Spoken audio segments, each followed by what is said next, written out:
What does our oil and natural gas industry mean to Canada? Would it surprise you to know the industry supports more than 500,000 jobs? These jobs include trades, business professionals, scientists, and engineers. And while our oil and natural gas production is concentrated in certain regions, they generate jobs and economic benefits in every province and territory in Canada. This happens through the supply chain. Oil and natural gas companies purchase a wide variety of Canadian products and services, including steel and trucks from Ontario, manufacturing and environmental consulting from Quebec, textiles and clean tech from BC. Taxes paid by oil and natural gas companies total $7 billion a year. That helps support things like roads, hospitals, and schools all across the country. The oil and natural gas sector also creates jobs and makes investments in rural and Indigenous communities. Natural resources are often the main source of economic opportunity in remote parts of the country. And Canada's oil and natural gas industry is a leading investor in environmental innovation. For example, Canada's Oil Sands Innovation Alliance has invested $1.4 billion in more than 980 shared environmental innovation technologies. These innovations are being used to reduce GHGs and lessen impacts on land, air, and water across the industry. This kind of forward-looking investment ensures Canada's oil and natural gas industry can be a sustainable supplier of energy to the world, even as it creates economic opportunities here at home.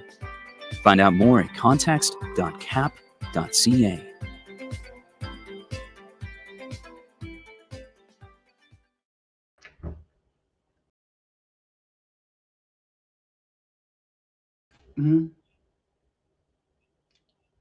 Good afternoon, and thank you for joining me today.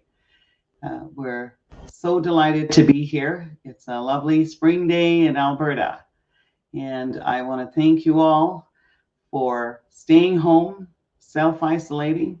It's been a long, tough month for all of us. And as a dear friend of mine, Dr. Justin Sebastian says, yes, the front lines, the doctors, the medical staff, all the essential workers are heroes. But he'd like us all to know that those of us who are staying home, saving lives, self-isolating, that he believes we are the true heroes. Thank you for joining us today. We are pleased to have with us today Aroon Sequeira, Chairman of Sequeira Partners, as well as Kyra Gregson, and Vice President. And excuse me 1 second. Sorry. Like every morning, there's lots of things going on. So we're happy that they're here today. Oil is our lifeblood. And so all three of these people, I think, have their pulse on the situation with oil and gas in Alberta. And it's a subject matter that is the lifeblood of Alberta, but not only Alberta, Canada. So please welcome Aroon Sequeira. Hello, Aroon. Hello, Sally. Pleasure to be here with you today.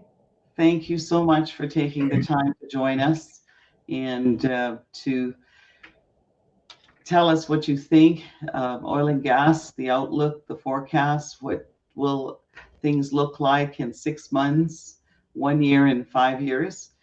Okay. Thank you. Please tell us a little bit about yourself. Sure. Sally, Sequeira Partners is an M&A advisory firm. We help our clients with purchase and sale of businesses, and typically ranging in values from 10 to 400 million. Would be kind of the bookends of deals we have done over the last 10 or so years. And I think we are over 3 billion in total enterprise value and 50 plus transactions. So we're M&A advisory, and we also have a valuation and financial opinions group that provides business valuations, business owners, lawyers, tax professionals, etc. And we founded the firm close to 10 years ago now. And prior to that, you can see from my gray hair, I've been at it for more than 10 years. But prior to that, I was with one of the big four accounting firms. And I'm so pleased to introduce a couple of my colleagues, Scott Acheson, a vice president in our M&A advisory group. And Scott and a couple of our other colleagues in that group keep close tabs on what's going on in the oil and gas and energy services sector. So he'll speak on oil and gas. And my colleague Kyra Gregson, vice president with our firm that runs our evaluation group in Edmonton. Welcome. Hi, Scott. Hi, Kyra. Hey, Sally. So I think, Sally, today, what we're hoping to do, I had some opening thoughts and comments maybe to share, and then we'll turn it over to Scott to talk specifically, drill down, if you will, pun intended, into the oil and gas side of things, and then turn it over to Kyra after that to speak about some of the government programs that are available to assist businesses at the moment, and some best practices we are seeing from companies and the things we're doing to assist companies get through this period. So that's the agenda. We're going to try not to talk for too long and leave lots of room at the end for questions. Great. Thank you. We're excited that you're here. Thank you. And so with that said, maybe I'll jump into it, Sally. Sally, you and I have seen many of these ups and downs over the years. When your economy relies on a commodity like oil and gas, it will go through cycles. And I recall 2016, when it was particularly bad here in Alberta, I would talk to people and they would say, Aroon, this is the worst it's ever been. And I'd go, I don't know about that. You're either too young and don't remember 1981 when we had 20% interest rates and 1999 when oil dropped to $10 a barrel, or you're too old and your memory's gone and you don't remember those periods. But this time when people say this is unprecedented, we've never seen anything like this, I do believe that is true.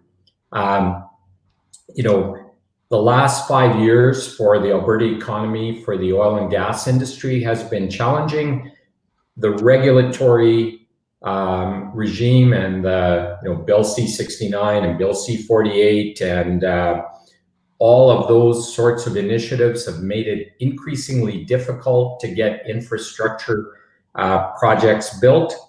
Energy as a sector, oil and gas as a sector, has fallen out of favor with global investors, and that's made it a challenge to attract capital to the industry. That continues to be a challenge, and commodity prices were dropping even before the COVID crisis happened, and COVID-19 now and the lockdown and demand destruction that's going on has really felt like a knockout blow to the oil and gas industry. But Scott will have more to say on that. In times like this, and I guess the last time we saw this would have been in the 08-09 meltdown, the global economy has a liquidity challenge. Everything grinds to a halt or is greatly impacted. So, drop in revenues for a business because of the current crisis means layoffs, which means consumers don't have money to pay their rents, or businesses don't have money to pay their rents, which means that landlords don't have the money to pay their mortgages, and so on and so on. There's many examples of that.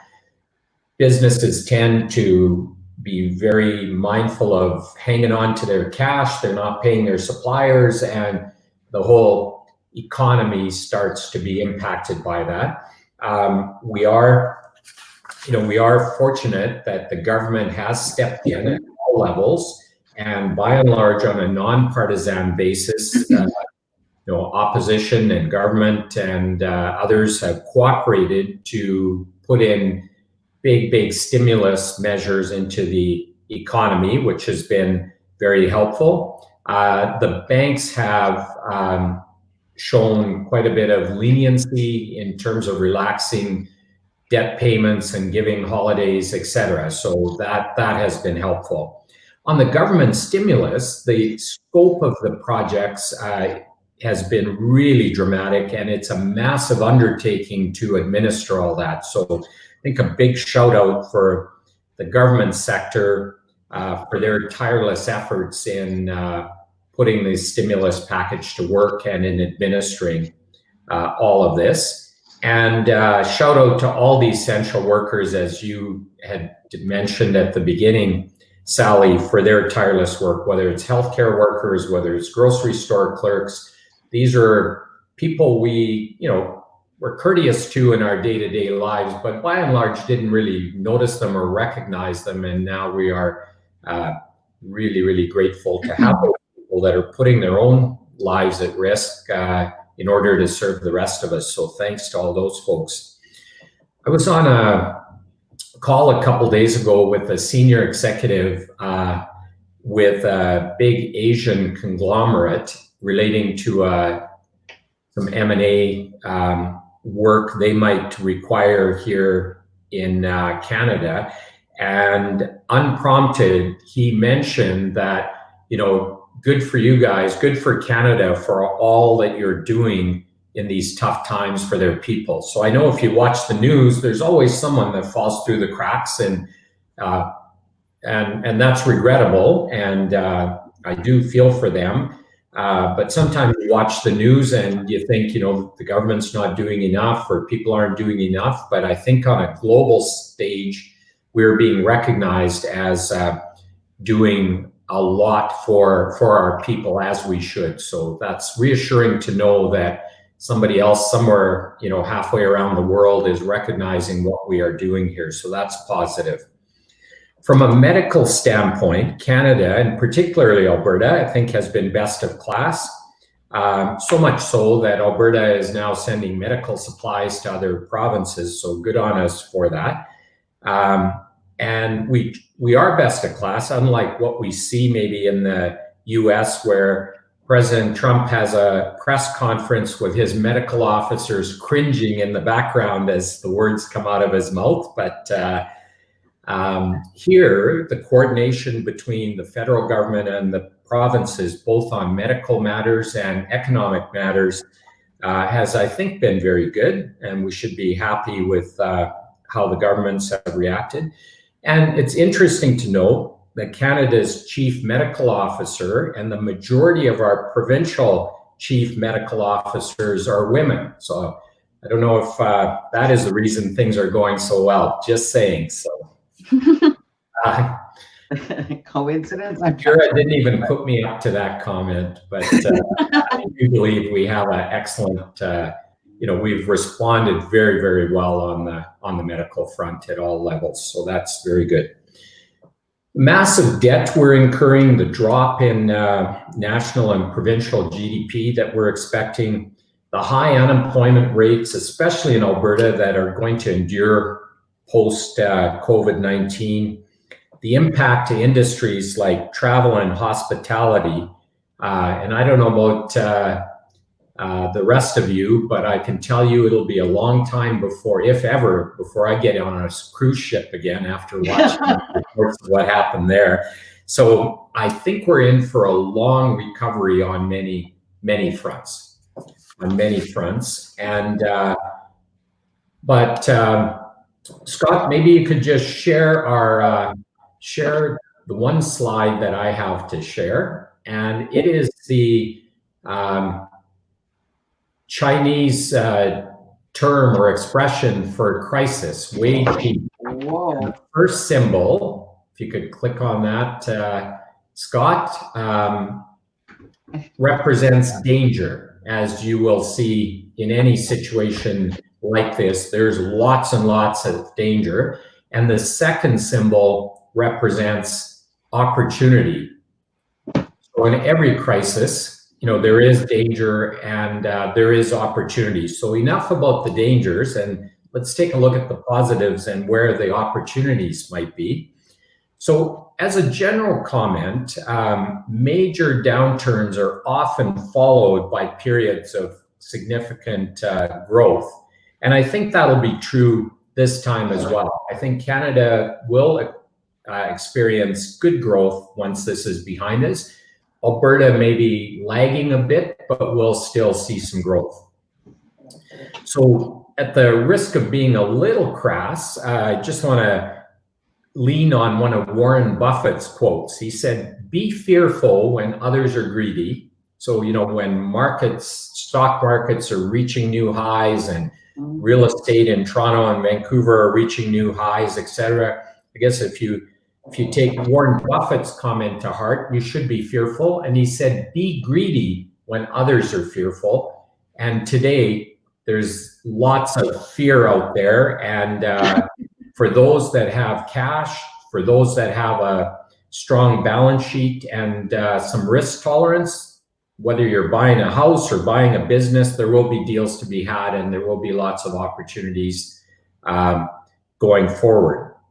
There will be tremendous pressure on governments to get the economy going.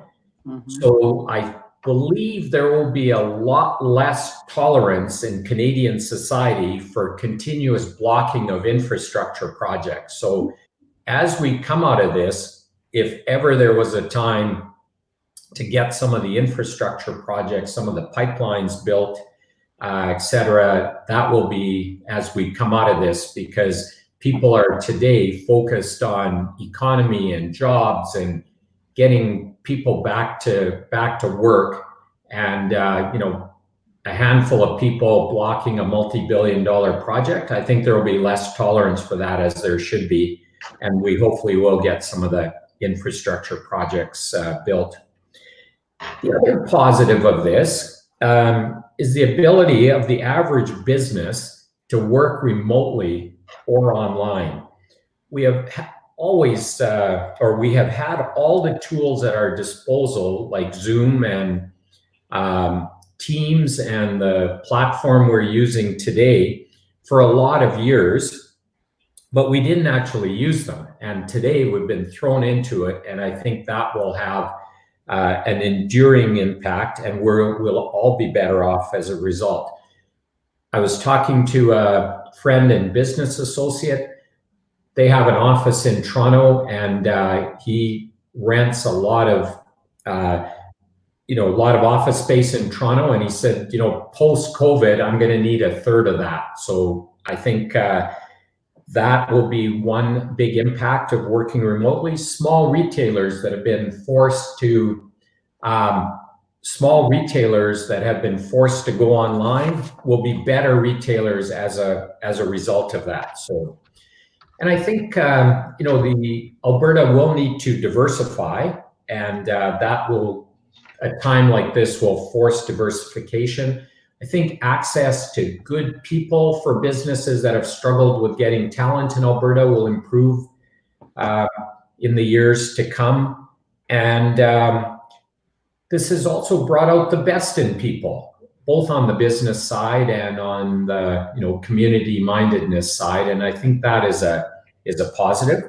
And finally, people have more time now. So it's a great time to build relationships and connect and reconnect with your network, with CEOs and professionals that maybe otherwise would be too busy to get a hold of and take the time. And now is a very good time to do all that. So I think those are some of the positives. And lastly, Sally, I think when we first chatted about this, you had made the comment that Albertans are resilient and we're entrepreneurial, and we will find a way. We will find a way. Okay. And then I guess finally, I know you're a hugger, Sally, and I think hugging and handshaking may go by the wayside. So I think maybe we'll have to lead the way in Namaste. Yeah, we were thinking the exact same thing. So on that note, I will turn it over to my colleague, Scott Acheson, to provide a bit of an outlook on the oil and gas side of things. Sounds good. Thanks, Aroon. And I think just to provide maybe a little bit of background about myself, I was actually born and raised in Manitoba before I joined the team here about 6.5 years ago. And I think at that time, Aroon, you had promised me that the price of crude would stay at $100 a barrel for the future. So I think you owe me a couple drinks, given where we're at today. But nonetheless, I've been here 6.5 years now, and very much have a strong appreciation for the oil and gas sector. A bunch of our clients that we work with are oil field service-based businesses. So a lot of the stuff that we're going to be going through is very, very close and dear to their heart. So looking forward to the conversation and any questions that might come out of this. So I think there's a number of different factors as to how we got here today. And there's lots of moving parts as you think about the oil and gas market. So if we take a step back and just rewind the clock. So for Sequeira Partners, we hold an annual event called our Energy Services Symposium every fall. And this slide is actually directly from that presentation back in October. And what it demonstrates is the year-over-year annual expected growth in crude demand globally. So you can see there that red line for 2020 back in October was estimated to be on average over 100 million barrels per day. I think the average for the year was about 102 million barrels per day. And that represents the amount of oil that we use globally on a daily basis, which is a pretty significant amount.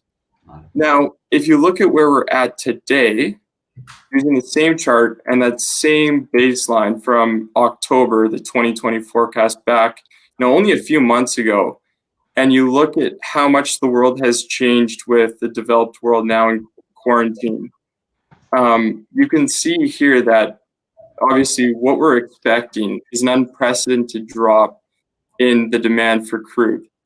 So this data here comes directly from the US's Energy Information Administration. And quite honestly, the drop is quite significant as displayed here, but it's actually a lot less than what other suggested analyst reports are suggesting. So as Aroon likes to point out, he refers to this as a bit of a Donald Trump forecast. What we've seen is estimates of upwards of close to 30% a drop in April demand for crude, which amounts to about 30 million barrels per day, which is a pretty significant drop, right? The good news is that we are expected to see a demand recovery by year end. And into 2021, which is the green line there, we're also expecting to see the average annual increases in demand go back to their typical pattern that we would typically expect to see on an annual basis. So that's the good news. When we think about the other side of the coin, so supply, well, typically demand and supply, generally speaking, do move closely in tandem. So when they're not in tandem, if we were to see a demand greater than supply, what we do see is inventory drawdowns of oil, and then the opposite. So in this situation, with demand being lower than supply, we would expect to see inventory built. Now, given the massive drop in demand we saw on the last slide, what we've seen is pretty significant inventory builds over the last several weeks. I think the API, the American Petroleum Institute, for last week had suggested that there was a 19 million build in terms of the amount of oil that was going into inventory levels in the US, which was a historic high. And I think that's expected to continue going forward. And as a result, we've seen OPEC clearly garner, has seen this and announced last weekend that they were agreeing to what was, quote unquote, a historic 10 million barrel per day cut in production beginning in May. Now, that's a historic amount of oil that's coming offline in terms of global production. But if you look at what the experts are saying in a lot of the news outlets, it's a historic cut, but as Goldman Sachs suggested, it's also an insufficient cut. And so that leads us to where we expect to see inventory levels. So again, with demand falling off greater than what we would expect supply to come off, we're looking at inventory builds over the course of 2020. And so when we look at what the available inventory capacity was at the beginning of 2020, roughly 1.2 billion barrels of available storage capacity, we see that through April and May, we get to basically a point in time where inventory storage levels are fully utilized, right? So that has some pretty big ramifications as we start to think about global pricing for crude. And so if we look at the compilation of all these factors and just kind of quickly do a little bit of a recap here, what we've seen is an unprecedented drop in demand, 20 to 30% loss in demand, and fairly rapidly and quickly. And when you factor in, the production cuts from OPEC, which again were historic, but in relative terms to what we've experienced on the demand side, are actually quite modest. That's resulted obviously in inventory builds and the risk of available inventory being fully saturated. Oh, coincidentally, we see a pretty significant drop in crude prices. And what does that mean as we start to think about how that trickles down into operators and then oil field service-based companies, a lot of the different types of companies that we see here in Alberta specifically? Well, we do track North American CapEx, and we have been doing it since the start of the year. And what we've seen is that a lot of the operators, so you think about the Syncrudes, the Suncors of the world, have announced reduction cuts cumulatively of about 30 to 35% for the year-to-date period. The expectation is that that's only the start of their CapEx reductions. We're expecting that we'll see greater cuts and even subsequent cuts from those that have already announced cuts, that they'll be cutting even further. And so we're expecting roughly anywhere between 50% CapEx reductions in North America and even 10 to 20% internationally as well. So North America will really bear a blunt of the load here in terms of production cuts, as well as obviously CapEx cuts over the next year. And so how does CapEx from operators translate into oil field service companies? Well, CapEx of E&P operators is effectively the revenue that oil field service companies generate.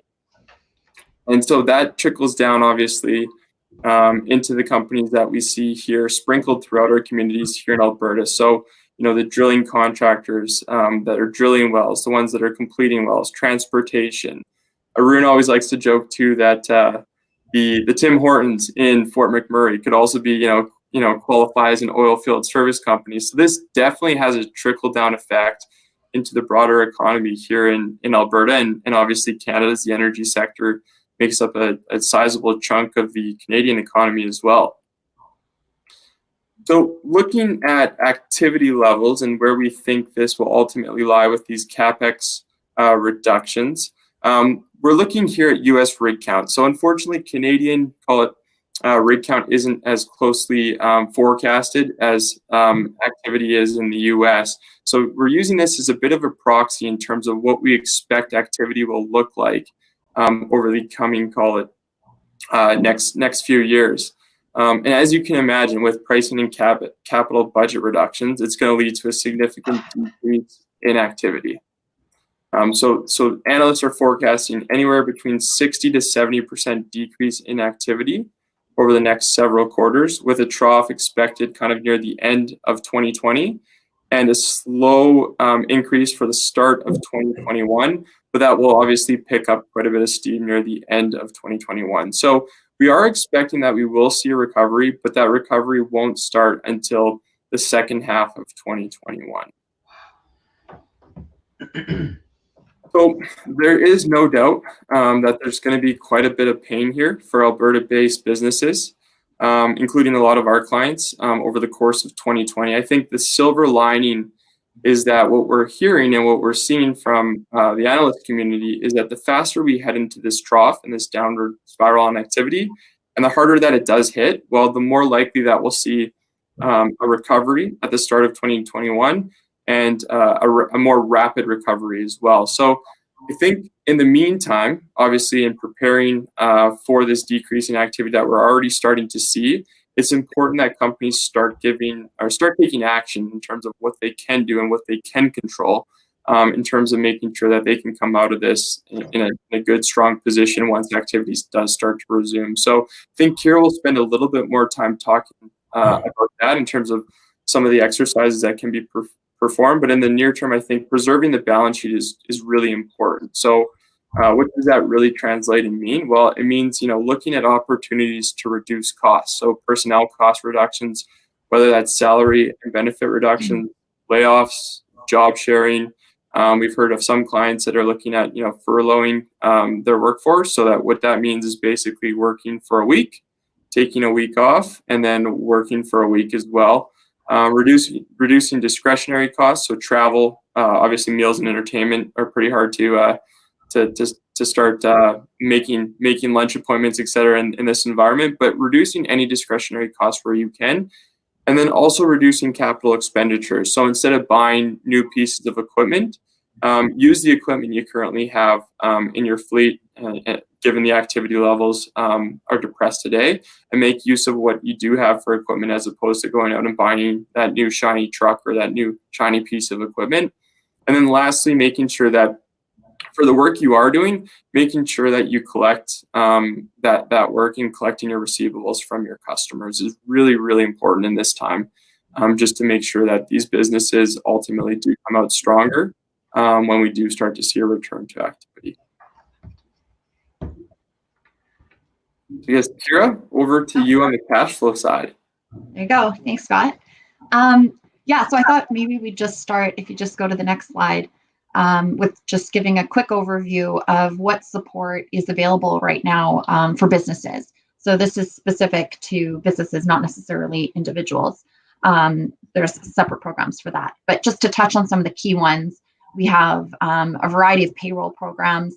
The one that everyone's been hearing a lot about is the Canada Emergency Wage Subsidy Bill. So this is the one that provides up to 75% of employees' wages to a max of about $847 a week.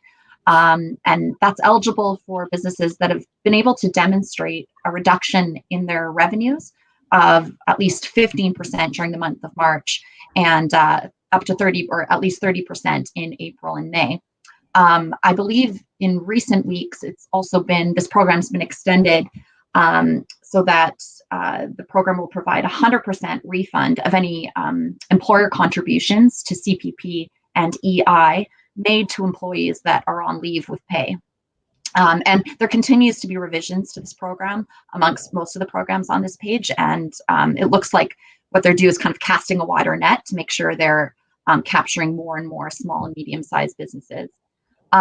For businesses that don't qualify for the 75% wage subsidy, all businesses qualify and actually don't have to apply for the temporary 10% wage subsidy, which provides a subsidy of about 10% of monthly payroll to a maximum of about $1,400 per employee.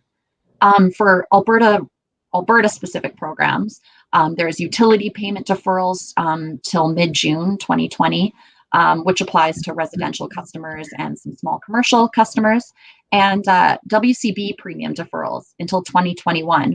And actually, the government will automatically step in and cover 50% of the premiums for small and medium-sized businesses when they become due. In terms of access to credit, there's multiple programs available to assist businesses through their cash crunch. There's the Canada Emergency Business Account. This is an interest-free loan up to $40,000. And if it's repaid in full by December 2022, the government forgives up to 25% or up to $10,000. So that's, free money if you're able to repay the balance by December 2022. And there's a number of BDC relief programs. They're offering working capital loans up to $2 million for a 6-month period with flexible repayment terms. And we've been in contact with a number of financial institutions and advisors, and most banks are offering flexible repayment terms for their existing clients. So interest only, or maybe deferred principal and interest, as well as expanded lines of credit. And as of yesterday, Justin Trudeau just announced the new Canada Emergency Commercial Rent Assistance Program.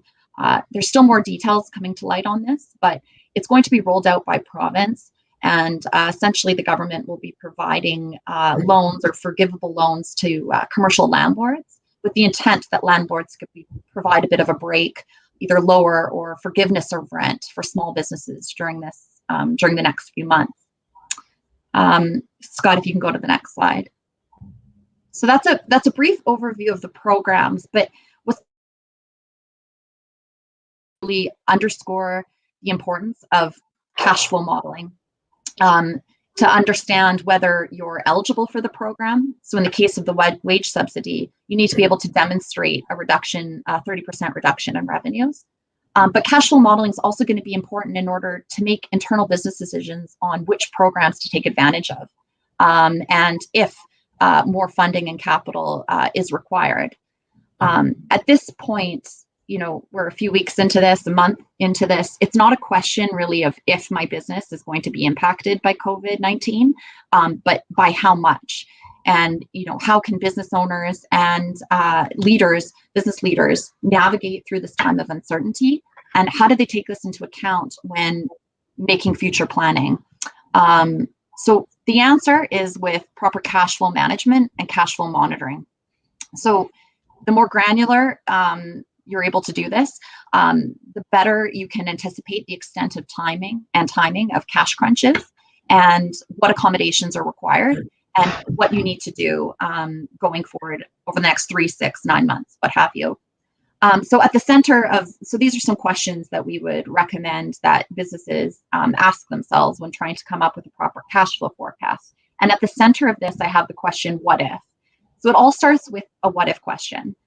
This allows you to present and think of all possible scenarios. Scenarios are important because this is a time of uncertainty and no one knows what's next. So we need to understand all the reasonable what if scenarios and what would fall out of that. So for example, how does your business intend to operate over the next 3, 6, 9 months? Will you be a full shutdown, partial closure? At what point can you maybe pivot and start having some lines of revenue come in? If you're still operating, at what level? And what does your staffing contingent need to look like?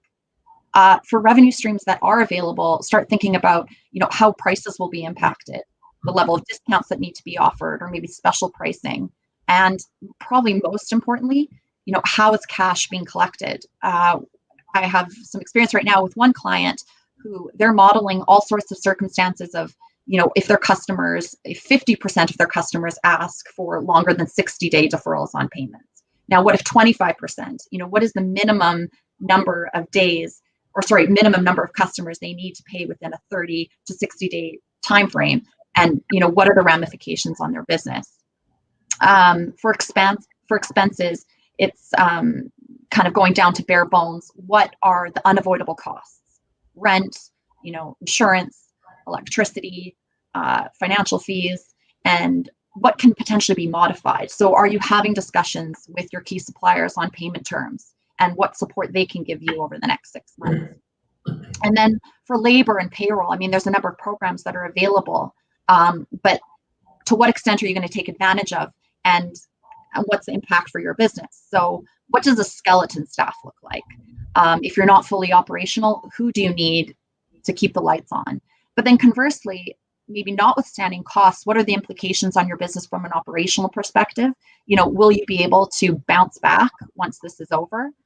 Or, is there going to be more lead time to rehire or, cast a wider net and rebuild your workforce? For some businesses, the 75% wage subsidy isn't really 75% if you're having employees making more than $56,000 a year. So let's say your staff on average are making $80,000 a year. The 75% wage subsidy is more like a 55% wage subsidy because they exceed that upper bound. So considering what the implications are on your business because of that. And lastly, what sources of capital are available? So what are your existing lines of credit? How drawn are you on those lines of credit? And do you need to ask for extensions? And if there's any other sources of capital, whether it's looking to shareholders or potentially personal injections of cash in addition to bank debt. So with cash flow modeling, it's not just what will be useful internally. If you are looking to extend lines of credit or seek additional financing arrangements, your banks are going to be asking for cash flow forecasts as well, and preferably on a weekly basis. So generally businesses prepare an annual budget, and as you move throughout the year, they might update that budget and create a forecast as facts and circumstances arise. I think right now we're advising all our clients that looking at cash flow on a weekly basis is probably the best course of action right now. considering, a base and a worst case scenario. Although this obviously can be challenging, especially because to make this the best cash flow analysis, it's really important that it be dynamic, meaning that you can accommodate changes in certain inputs as changes in circumstances arise. So, if you think that suddenly your business isn't going to be shut for 6 months, it's going to be 9 months, 12 months, does your model accommodate for that? The more dynamic a cash flow model is, the better you can make live decisions. So yes, this can be quite challenging for businesses and business owners. At Sequeira Partners, we are assisting our clients on these matters. So we'll be assisting with short-term cash flow monitoring, general business advisory and scenario analysis, and potentially assisting preparing financing packages if there's a need to raise debt or equity during this time. So I don't have a slide for my next point, but I kind of wanted to end, I guess, going back to Aroon's point at the beginning, there's some opportunity that's coming out of a crisis, and there's the saying that let's not let a good crisis go to waste. And what I mean by that is, we're trying to step back and go, what can businesses and business owners take advantage of during this time? And what comes to mind, especially for me as a business valuator, is estate and tax planning. And what I mean by that is, we're sitting in a time where there's been a significant decline in economic activity and outlooks into the mid and potentially long term, which means that valuations for some businesses may have declined and substantially declined. And where businesses can take advantage of lower business values and lower valuations is tax planning. So the key word here to take anything away from this would be trust. If there's any sort of family trust in place, you might want to consider reaching out to your tax advisor and seeing if there's any effective tax planning that can take place to take advantage of lower values. If you're considering any sort of intergenerational transfer, so passing wealth or passing ownership on to your children or the next generation, now might be the time to engage in estate planning. A lower valuation means you're giving the most growth potential and value to your children going forward. But as always, the CRA will likely be placing a high level of scrutiny on these matters, especially any types of lower valuations coming out during this time. So, now more than ever, it's recommended that people get the right advice. So tax advice, proper third-party valuations to make sure that they're kind of everything's sound during this time. So I'll just leave it at that. Well, that's a lot to digest. Yeah, sorry. I think you have all hit on some pretty amazing points, and it is a highly unusual situation, Aroon, where everyone hit a brick wall. Sometimes it's pretty tough to stop this big snowball from whatever, but boom. But I think it is probably a very good time on any level, whether small, medium, large business, to start focusing on, what are the opportunities here, even internally with cash flow. So we have a number of people that have some questions. So first and foremost, let's have a look. We have some interesting comments. Look at this, you guys. See if I can do that. Love it. Kyra, let's not forget to waste a good crisis. There you go. Right. And I know that, let's see, there are a lot of different terrific points, but Aroon, I'll take it back to you. Maybe there's something you'd like to say. And I know that there's a couple of people that have some questions that are going to call in a second, if that's all right. Sure. Okay. Sure. Yeah, I think in times of uncertainty like this, to reiterate Kyra's point, one of the best practices I've seen over many, many downturns is the what if analysis, to know in advance what is the impact on my business if revenue drops by 10%, if revenue drops by 25%, or if revenue drops by 50%. And we're in that kind of a crazy environment now where it could be anywhere from 10% to 90%. And to know in advance what the impact will be, to know exactly what you're going to do if those scenarios pan out well in advance is, if I had one takeaway or piece of advice that I've learned over the years, that would be it. So That's cool. I was just going to say, Jerry, are you still there? Aroon, I have Jerry, and Jerry has a number of questions. Jerry, I was going to say something. Scott was going to say something. Oh, sorry, Scott. no, that's okay. That's okay. I think just on the comment too, I think, never letting a crisis go to waste. I think what we're starting to see is a few clients who are in a pretty good, strong position financially starting to look at this as an opportunity to maybe add to the strength of their business, whether it's acquire another business that adds, call it depth to their organization, adds product lines. I think the one thing that we do know for certain, and there is a lot of uncertainty out there, but one thing we know for certain is that this will not last forever. So if you have the ability to take on a little bit of risk and you have a good, strong financial balance sheet, then to be able to acquire assets in a down market is an opportunity that some clients are starting to take advantage of. Good point. Good point. So are you prepared to take a question? We have Jerry. Are you there? Jerry, welcome, Jerry. Tell us something about yourself, Jerry, and we have Aroon and Kyra and Scott standing by to answer any question that you have. Well, I've been in Edmonton and Alberta most of my life, business owner, still employ some people, kind of semi-retired, looking at different ways of doing succession planning and all that. But I do have some questions for each of you.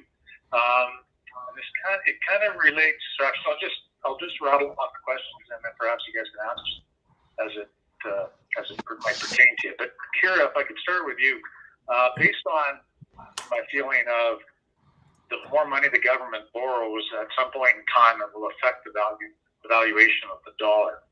And I'm wondering, when it comes to the valuation of company and moving things from one generation to another, or even to another, how are you establishing or even considering that type of value, or how it may affect things?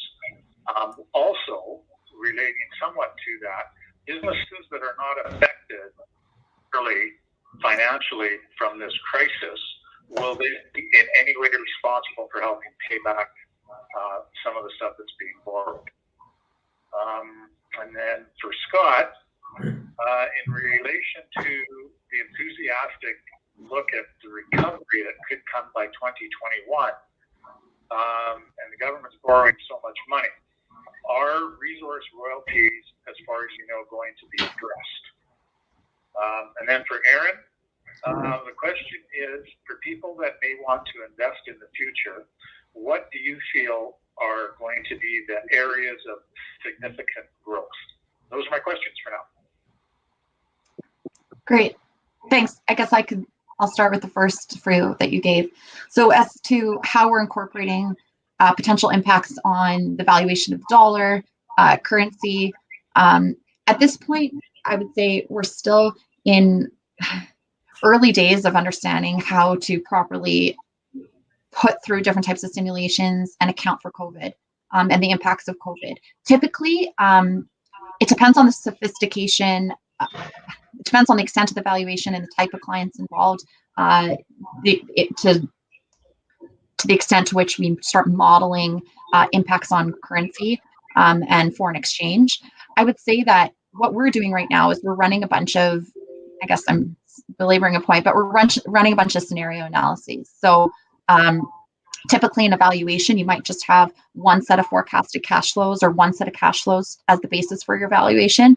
I would say now we're doing what we would call maybe a probability weighted approach. So we'll look at multiple scenarios and apply different probabilities to each to come up with one kind of consolidated view of what we think would happen.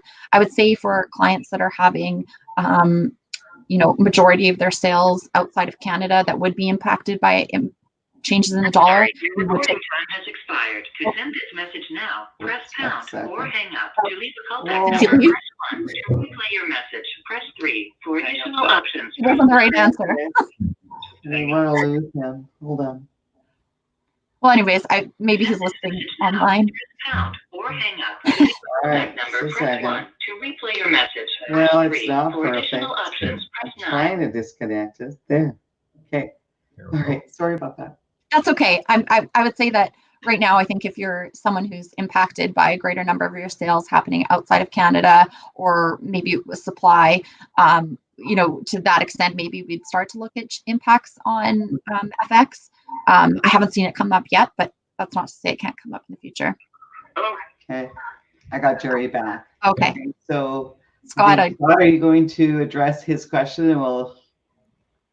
Sure. Well, maybe I'll jump on the royalty side. I think this situation, I think, has happened so quickly, so fast, and we're about a month into it. I think when it really took off here at the beginning of March, and so I think the government has contemplated what they can do to support the industry. I think at the federal level, there was some chatter back and forth as to the quote unquote bailout package that would come for the energy sector. I think that was announced just a couple of hours ago in terms of what they were expecting to do. I don't think it was probably what was intended, or what was the provincial government would have liked to have seen from the federal government. I think what they've announced is a $1.7 billion called stimulus related to abandoning of orphaned wells, which I think will maybe provide a little bit of relief, but I don't think that was what was really contemplated or what the provincial government was looking for in terms of supporting the industry.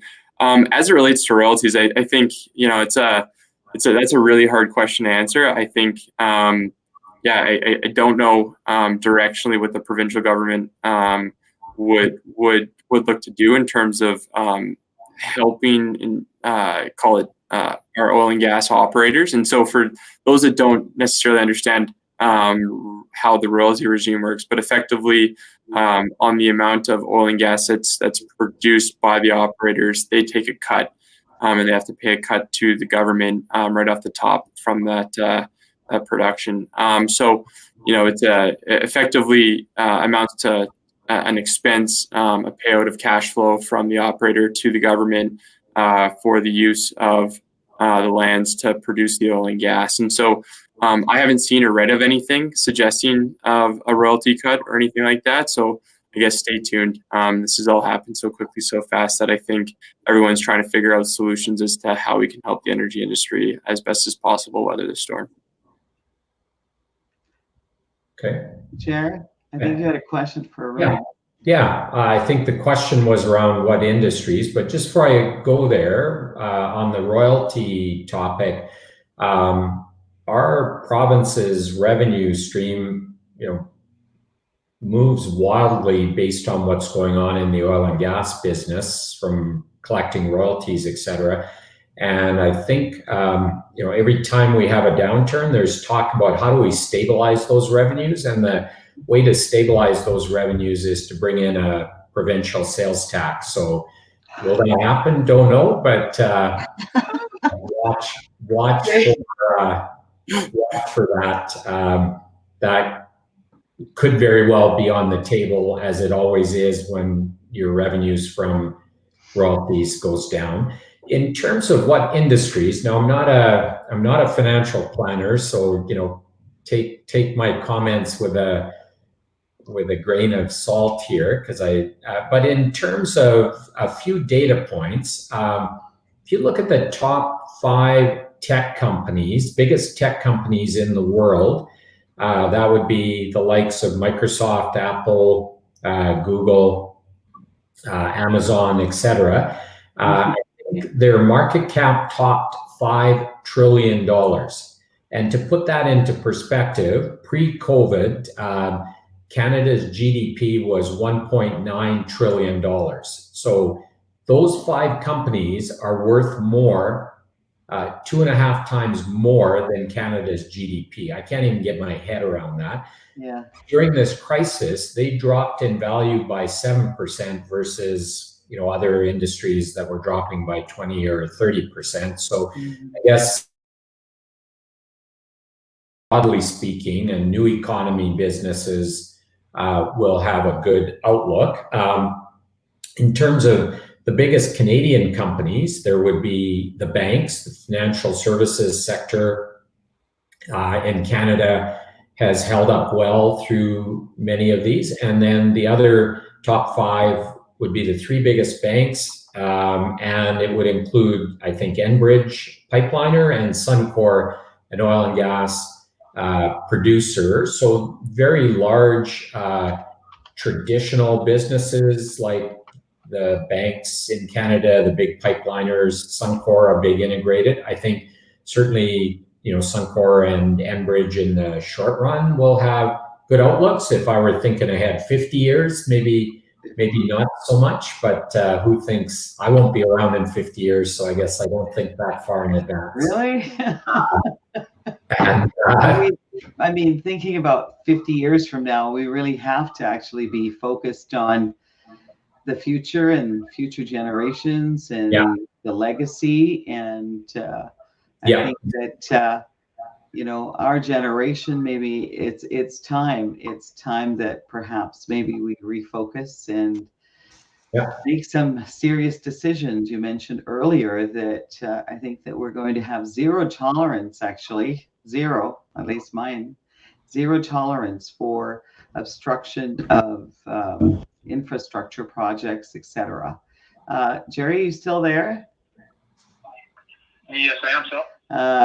Do you have another comment? I always enjoy the comments that we get from Jerry, right? And I think Aroon and Kyra and Scott enjoyed your questions today. Thank you for being here with us. Okay, so then the last question I guess I have for all of them is with the CPC leadership race federally. We still have active campaigning going on, and what are their thoughts on that?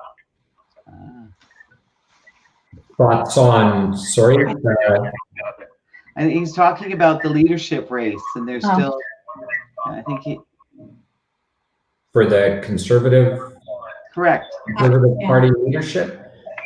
Good question. I guess it's still going on. So. Yeah, it's still going on. The one upside for the federal Liberal government is it's taken the spotlight off the fact they're a minority government, taken the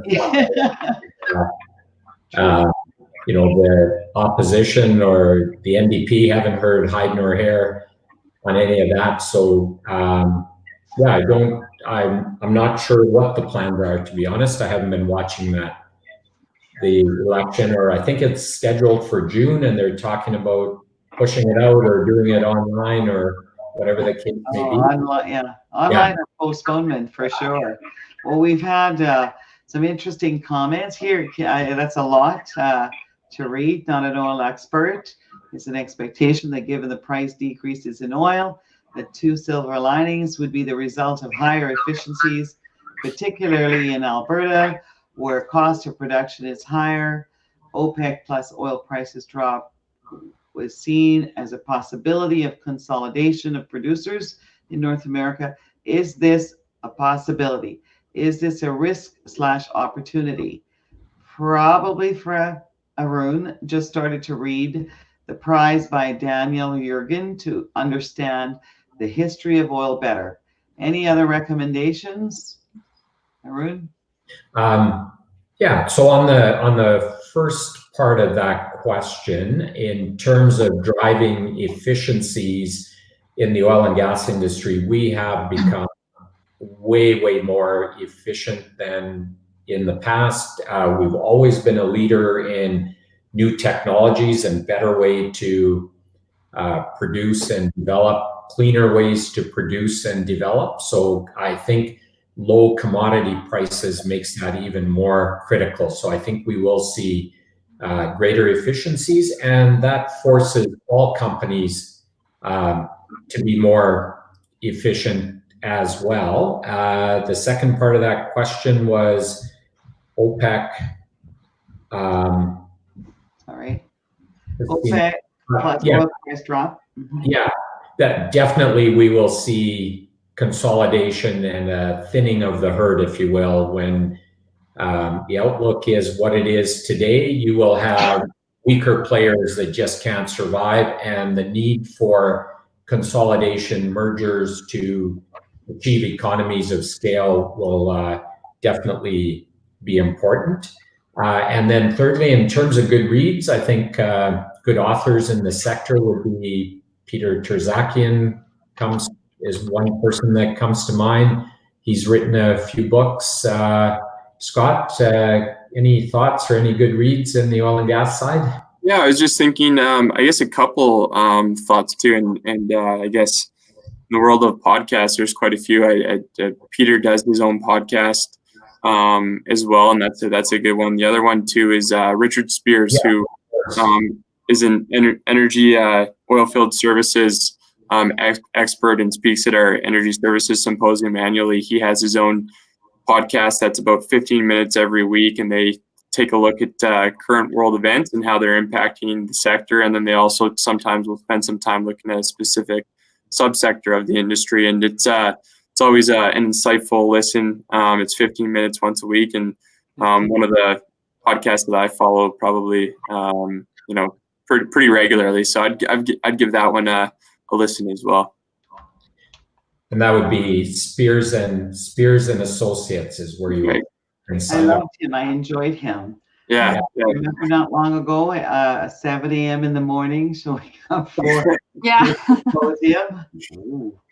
And I think Energy Now is also a good source for articles. Dave Yeager writes often there, and Dave has a book or two. So that might be worth looking into as well. Well, so Kyra, maybe, I'm going to ask you later, because of course this will stay on Facebook, and I'd love it if you would maybe put some links to some of those suggestions, if that's okay. Sure. And also, what number is a great number for anyone who wants to contact you personally at Sequeira Partners to is there a phone number that's best? Actually, if you go to our website, I believe we're all under team. We're all listed there. So depending on the nature of the inquiry, you'll find contact info there. And I think you can sign up for our newsletter online as well. Yeah. I love your newsletter. Yeah, I was just going to say that I guess a couple weeks ago, we've put out a special COVID edition of our regular newsletter, just touching on what I guess actually summarizing some of what Scott talked about, as well as some of the points that I brought up of areas you can take advantage of, low valuations, and then just generally how we're supporting our clients during this time, as well as our contact information, actually. So that's in our latest newsletter. All right, I see. I was typing rather quickly. I will edit that S. It should be capital. So, I want to thank you guys. This was, it was powerful. It's a lot to digest. And there's just no question, the future, and oil is still around. It's going to be around for a while, and it is our lifeblood. I say this, and we have to work together to move our province and our country together. And I'd like you guys to, on a happier, upbeat note, please meet Terrell Edwards. Terrell opens Monday and, gives me a lift and some of the people that watch. And then he closes Fridays for us. Terrell's an entertainer. Welcome, Terrell. Hey, Terrell. Hi, Terrell. Hey, hello, everyone. Terrell. Thanks for all that information. That was there you are. There you are. And guys hear me okay? Yes. Yeah. Okay. All right. Yeah. Terrell's stage listening here. Yeah, and his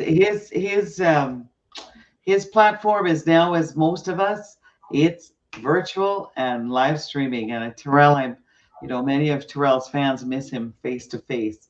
We haven't figured out that energy transfer yet, but we're getting there. Please Terrell, we're good. Take us out of this today by inspiring us. And well, it's like you said, it's just a learning curve. Thank you guys for all of that information you were giving us. And holy smokes, my head is blown off here, but I'm putting it all back in together again. But you know what? We started our show yesterday, Terrell Edwards Live, and I had some of my great friends on there with me. MLA. David Shepard was on there, and he's a counselor, and a couple of my friends from Tri-City. If you've heard of before,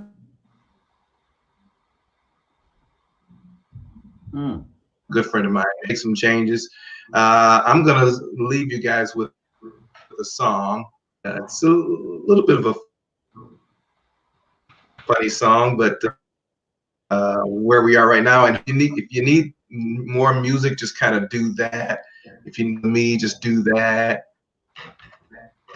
But that's it. And hope you know it.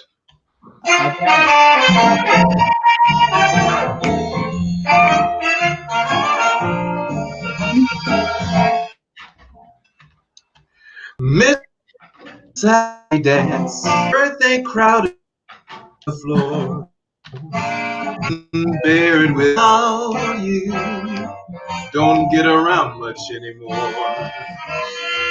Thought I'd visit the club, got as far as the door, they'd have asked me about, don't get around much.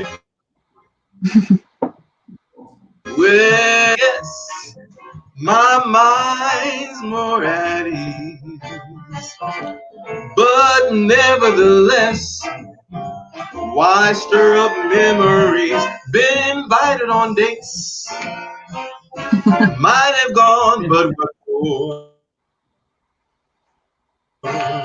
you don't get around.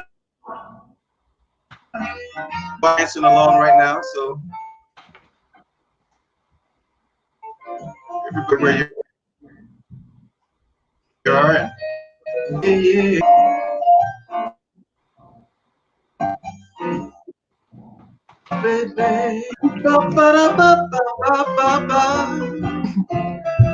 Whoa.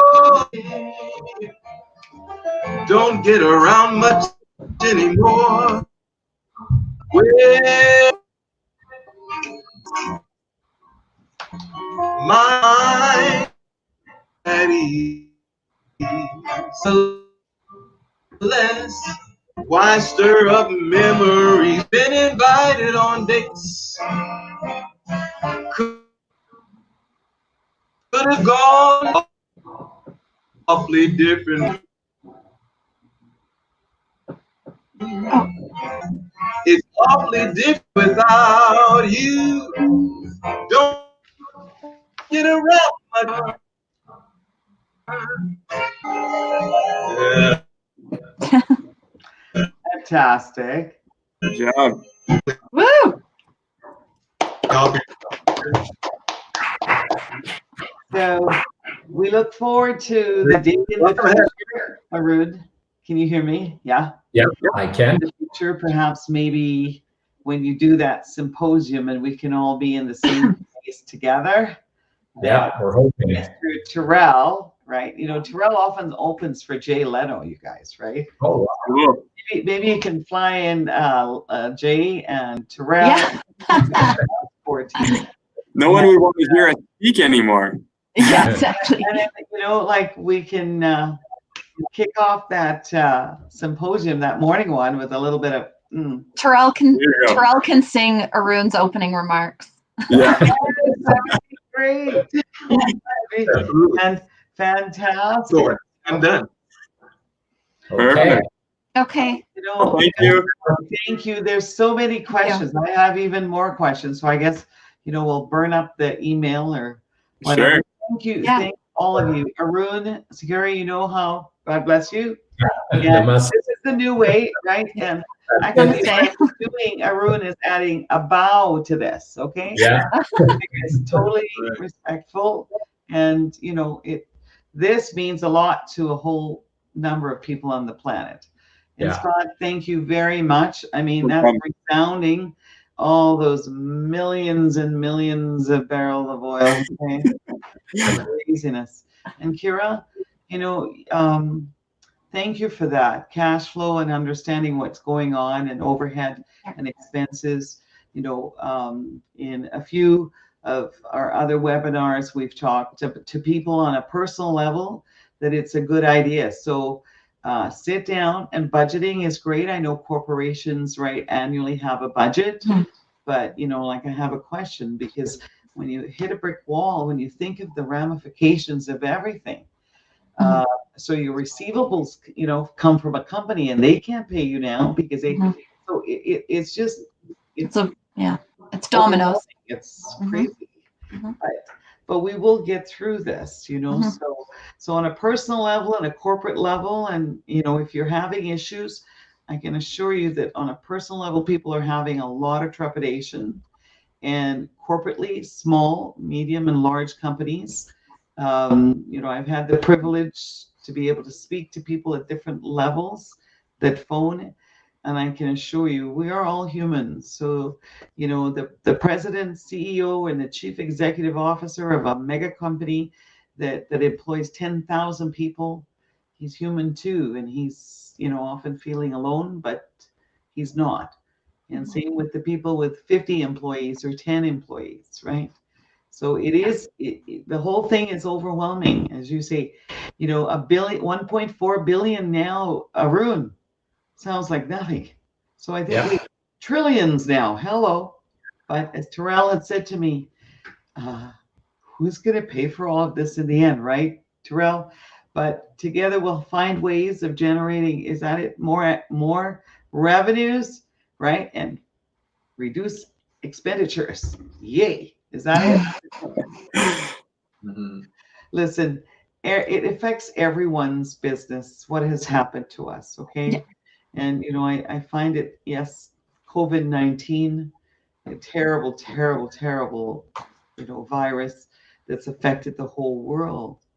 But people are panicking about the other, problem here, the economic meltdown. And so we have to be mindful of the losses there too. But everybody will work together, right? Stay safe. Okay. Are you 24/7, Kyra? I'm used to being on call 24/7. What's a day anymore? Right. Every night's Friday night and every morning's Monday.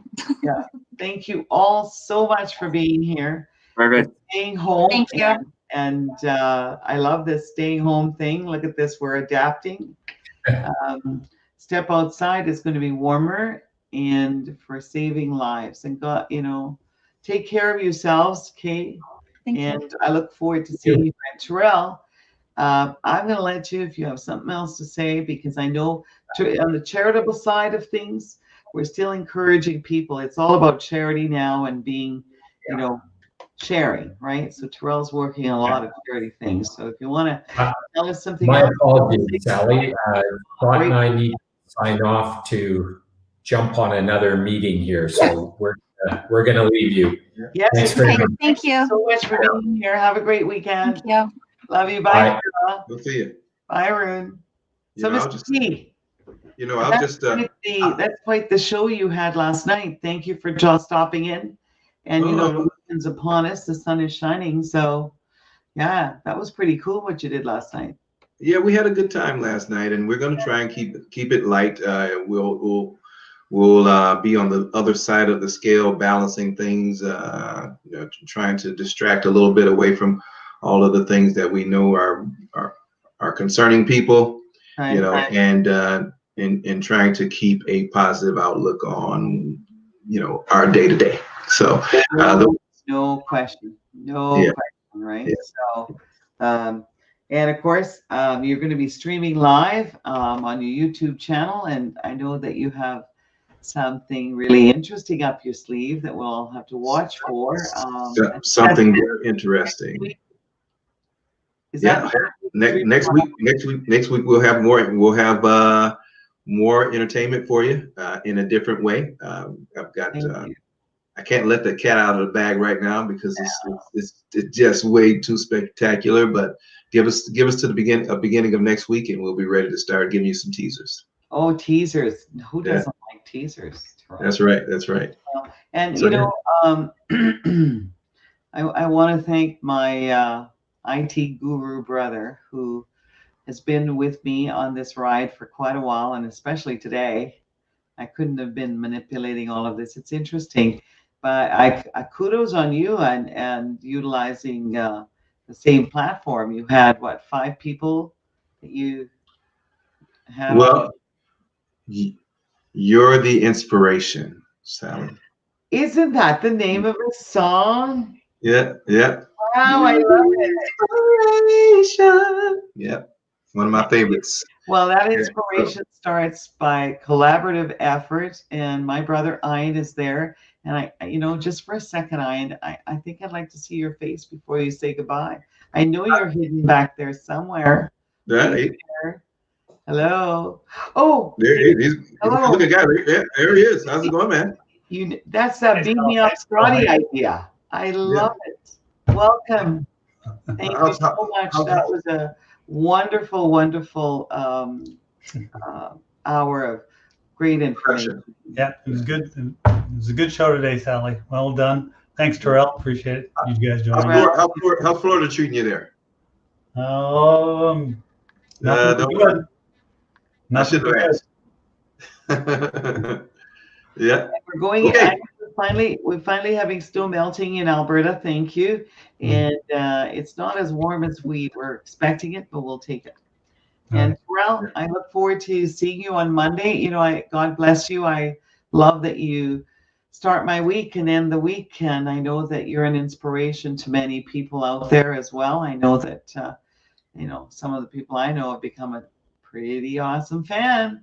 Thank you. Well, next Thursday we get to see Terrell Edwards live again, right on Facebook, just like Sally's doing. Yeah. We did settle on 8 p.m. My apologies for any confusion, but 8 p.m. and we'll be right there, and then we'll be back here on Friday. Cool. All right. We can try and entice you to do it a little earlier because we lose our Eastern friends, Oh yeah. Well, we'll just maybe they don't. Maybe they're staying up like me. We'll just have to chat about that. Yeah. But 8 o'clock, it's a good time. Kids are in bed. So yeah.